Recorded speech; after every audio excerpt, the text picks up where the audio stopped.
그렇게 이제 만남을 하고 이제 메뉴를 이제 정하는 시간이 됐습니다. 좋아하는 메뉴 있으십니까? 저요? 네. 그럼 다 잘 먹습니다. 저희가 이제 오늘 촬영 전에 이제 마라탕 먹었는데 마라탕도 맛있고 이제 아직 본격적인 식사가 시작되는 건 아니잖아요. 메뉴를 보면 서로 이제 물어보고 막 탐색하는 거잖아요. 메뉴라는 게 그거잖아요. 이 식당의 음식을 탐색하는 시간이잖아요. 이 식당에는 어떤 게 있고 이건 뭘로 만들었고 이거 탐색하는 시간.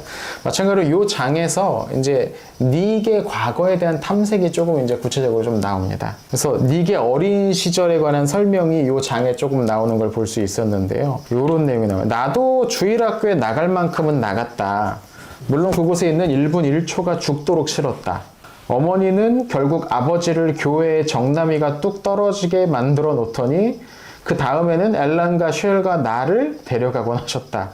당신의 자녀들도 적어도 한 번은 교회의 좋은 영향을 받아야 한다는 것이 그 이유였다. 그래서 누나는 안 가겠어 하고 16살짜리 누나는 이제 거부했는데 나는 동생이기 때문에 나이가 어렸기 때문에 할 수 없이 엄마 따라서 계속 갔다. 뭐 이런 이야기들이 나옵니다. 밑에는 이제 뭐 예배 시간에 자기는 뭐 제대로 집중하지 않고 설교하는 동안에 뭐 쪽지 서로 막 전달하고 뭐 종이 잘근잘근 씹어서 앞에 있는 여자애한테 던지고 뭐 그런 식으로 이제 개구장이었나 봐요. 그러니까 주일학교가 죽도록 싫었대요. 거기 있는 1분 1초가 죽도록 싫었다. 네. 강제로 뭔가를 하게 됐을 때 그럼직하다라는 생각이 들기도 하면서 근데 대부분은 지금 오늘날 대부분은 그렇게 교회 오지 않나라는 생각도 살짝 들어요. 저는 이제 주일학교 사역을 오래 했었거든요. 뭐 첫 사역부터 시작해서 뭐 주일학교 되게 오래 했고 목사가 된 후에도 이제 주일학교 전반 이제 관할하는 뭐 주일학교 디렉터나 이제 이런 것도 좀 했었는데 애들이 모태 신앙으로 나오거나 아니면은 부모님 최소한 한 명 어머니가 교회 출석하시니까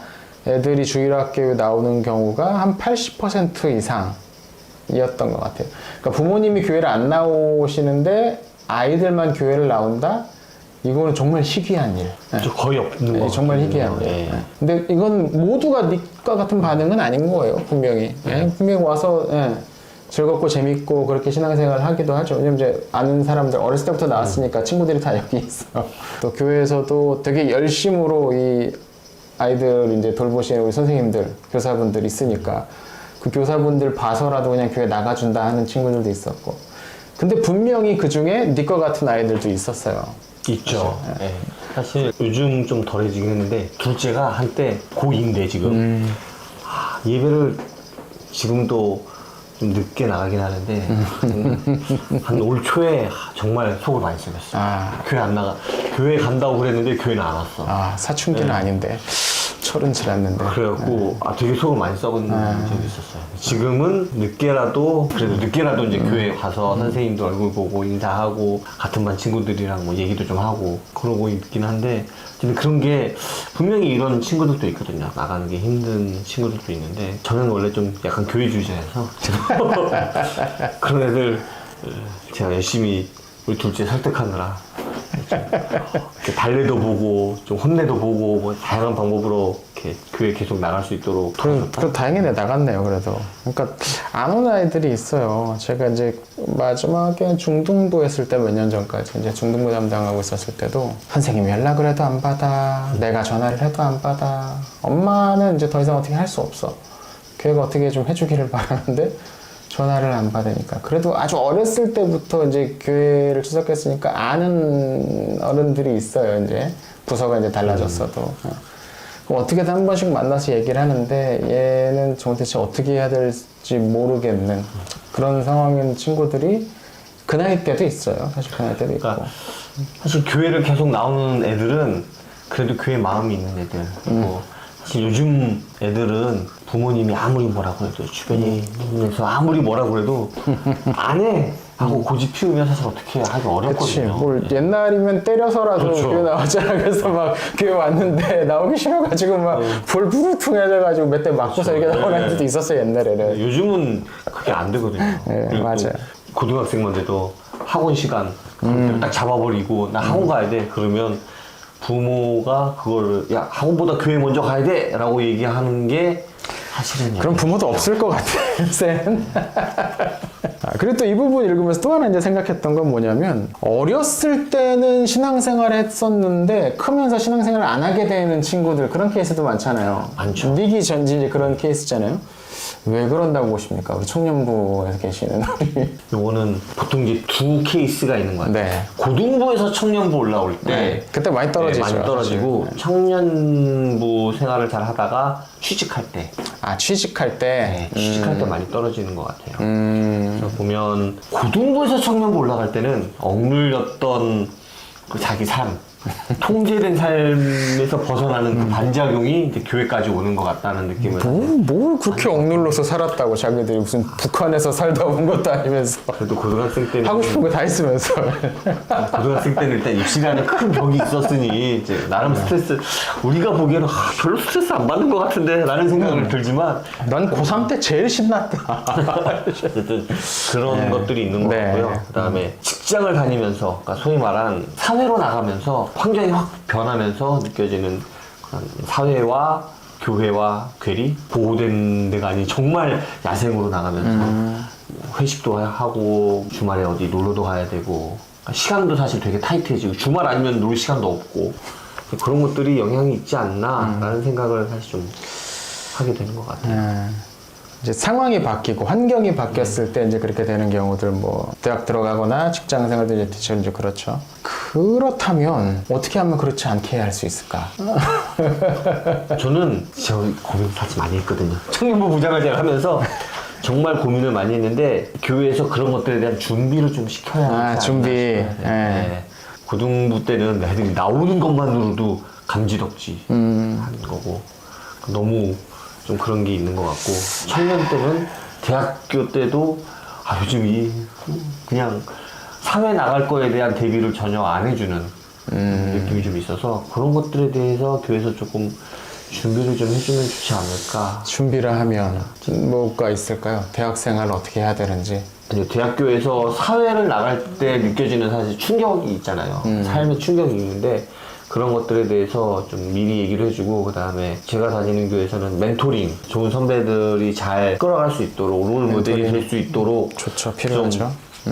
시도를 많이 했어요. 근데 그게 얼마나 효과를 받는지는 사실 좀 의문이긴 한데, 시간이 분명히 좀 필요한 부분이기도 하고. 상황이 바뀌어도 여기에 결정적인 게 있다는 걸 알면 계속 교회에 남아있는 건데, 말씀하신 것처럼 아이들이 중고등부 시절을 교회에서 보내면서 뭔가 결정적인 경험이 있었는가, 그게 있었는가, 좀 그것도 되게 중요하다고 보거든요.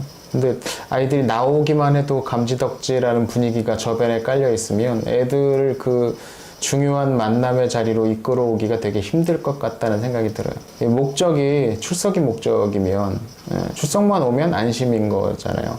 딴 걸 더 하지도 않아. 더 요구하지도 않아. 어떤 식의 헌신, 아니 수험생에게도 예수 그리스도에 대한 헌신은 필요한 거잖아요. 수험생 때는 안 필요한 게 아니잖아요. 그렇죠. 네. 근데 그런 요구를 못 하잖아요. 쉽게 말해서 시험 기간에 교회 안 나오는 거 그냥 당연하게 여겨. 그냥 교회도 심지어. 부모 세대에 제 또래가 이제 갖고 있는 문제점인 거죠, 사실. 네. 저는 안 저는 안 그렇습니다. 네. 저는 그런 것처럼 보일까봐.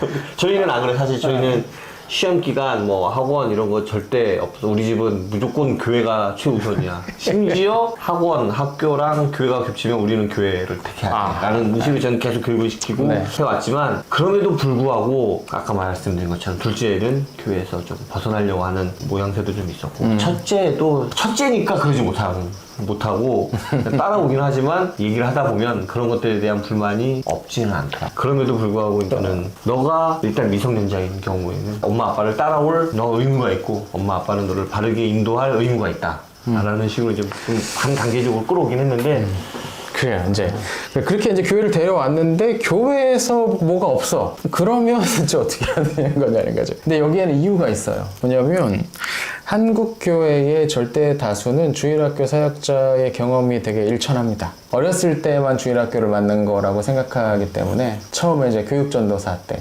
저는 그래도 이제 학부 때 사역을 시작을 했는데 3학년 말에 시작을 했는데 보통 이제 신대원 들어가면 사역을 시작을 하죠. 신대원 이제 들어갔는데 뭘 배웠어?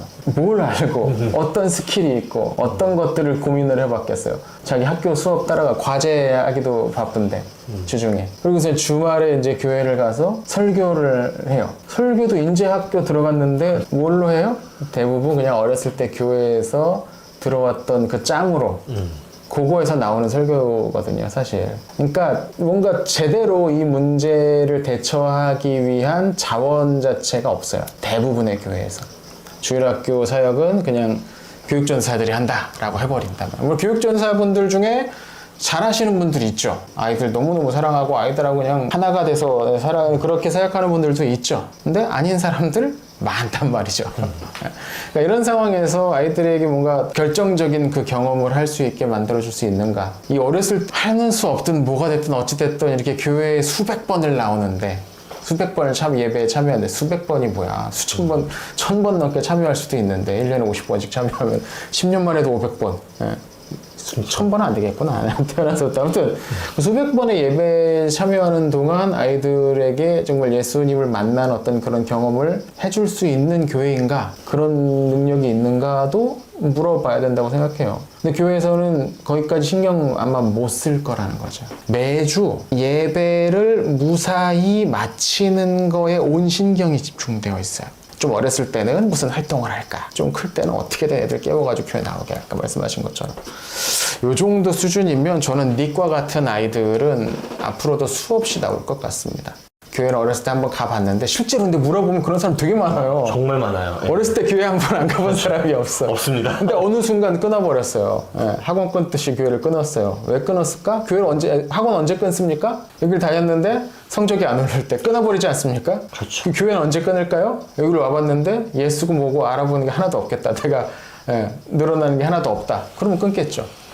저는 닉과 같은 아이들이 계속 나오지 않으려면 이건 뭐 아주 대대적인 자원을 여기다 투입을 해야 된다고 생각하거든요.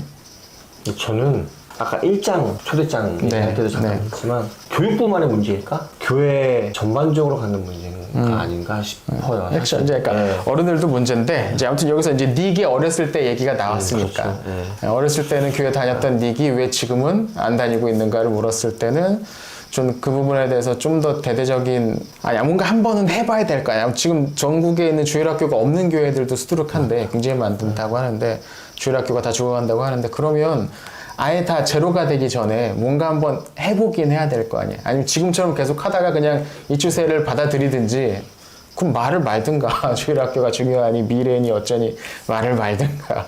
그렇지 않으면 뭔가 한번 해봐야 될 거 아니야. 교회 예산을 한 30%를 주일학교에 쏘는 거예요. 쏟아보는 거야. 애들이 교회 왔는데 랍스터를 하나씩 대접을 해주는 거야, 애들한테. 이건 한 가지 예일 뿐입니다. 뭐 잘 먹이자 뭐 그 순서가 아니고 정말 애들한테 온 교회 관심이 애들한테 이렇게 다 쏠려 있는 거를 애들이 한 첫 줄 모르겠죠. 근데 그게 한 달이 가고 두 달이 가고 반년이 가면 이 교회에서는 내가 굉장히 중요한 사람이구나가 이게 느껴질 거라는 거죠. 그러면서 자연스럽게 거기에 당연히 그런 대접뿐만 아니라 그 아이들에게 꼭 필요한 그 메시지도 어떻게 입체적이고 효과적으로 전할 수 있을까. 저는 도구는 AI 기술 발달되면서 저는 이거 도구에 우리가 이제 이거는 어렵지 않다고 보거든요, 이제. 물론 아직 그게 완전하진 않아도 요거 이제 조금만 이제 우리가 잘 이용해 보면 애들한테 되게 가까이 실감나게 다가갈 수 있을 것 같긴 한데 그렇게 할 의지가 있는가? 그렇게 하는데 자원을 쏟을 생각은 있을까라는 생각이 좀 안타까워서 제가 주일학교 사역만 진짜 근 한 20년을 거의 주일학교에 붙어 있었기 때문에 드는 생각이에요. 이 부분에 있어서.